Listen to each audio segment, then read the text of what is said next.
Tak pernah padam, sejarah mobil Timor tak pernah lekang sebagai bagian penting perkembangan mobil nasional tanah air sejak pertama kali diperkenalkan pada 1996. Tommy Soeharto atau Hutomo Mandala Putra dilaporkan akan membangun pasar induk modern di Cikampek, Kabupaten Karawang, Jawa Barat. Di tempat tersebut pernah berdiri pabrik mobil Timor, mobil yang dimaksudkan sebagai mobil nasional Indonesia. Dan ternyata, sejarah mobil Timor telah terjalin mulai hampir 25 tahun lalu. Awal sejarah mobil Timor tak memiliki hubungan dengan Timor Timur, nama Timor sendiri merupakan kependekan dari teknologi industri mobil rakyat. Timor resmi diluncurkan pada tanggal 8 Juli tahun 1996 di Jakarta. Produksi dan pengembangan dilakukan oleh PT Timor Putra Nasional PT TPN, yang dimiliki oleh Tommy sendiri. Tommy bekerja sama dengan Kia Motors di mana PT TPN akan membuat model Kia Sepia versi Indonesia. Dikarenakan fasilitas perakitan yang belum siap, Timor dibuat sepenuhnya di Korea Selatan, lalu diimpor secara utuh ke Indonesia. Dikembangkan sebagai mobil nasional, layaknya Proton di Malaysia, mobil Timor mendapatkan pembebasan pajak barang mewah sebesar 60%, sebagaimana dijelaskan Philip Peris dari Asian Storm, The Economic Crisis Examine. Hal tersebut membuat Timor dijual setengah harga dari mobil di segmen yang sama, yaitu 35 juta rupiah pada saat itu. Pembebasan pajak ini pun diprotes oleh Amerika Serikat, Jepang, dan beberapa negara Eropa lainnya dan dibawa ke World Trade Organization (WTO). Untuk mengatasi perdebatan ini, WTO memutuskan agar pemerintah Indonesia mencabut keringanan bea masuk serta pajak barang mewah Timor.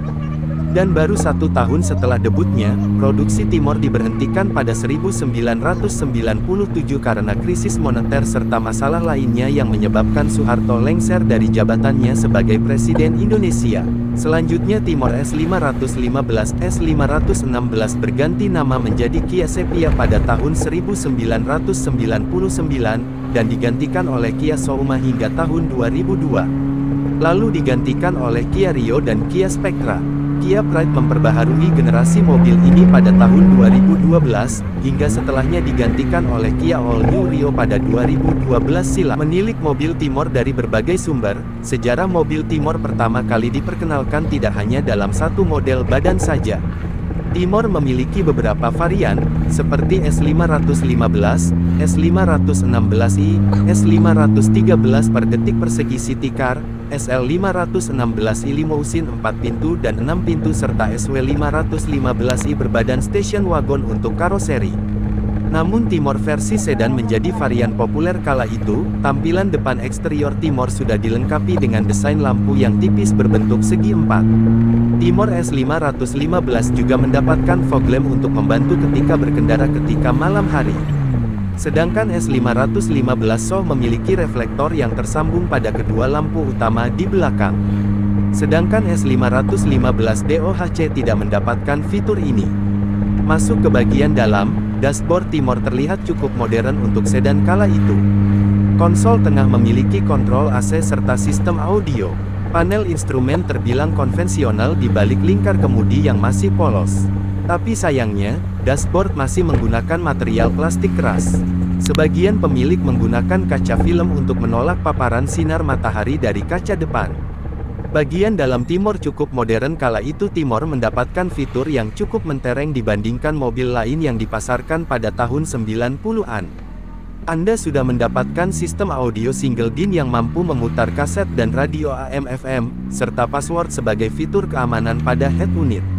Sabuk keselamatan 3 titik, rem cakram hingga crumple zone dan side impact beam yang mampu meredam benturan ketika terjadi kecelakaan. Timor yang tak ditinggal penggemarnya 23 tahun sejak terakhir diproduksi, ternyata tak membuat pamor Timor sebagai kendaraan nasional memudar. Sejarah mobil Timor masih tercatat sebagai salah satu usaha pemerintah Indonesia memproduksi mobil nasional. Selain itu, Anda masih bisa melihat mobil ini yang digunakan oleh klub mobil khusus Timor, seperti Semarang Timor Club atau Mobil Timor Community.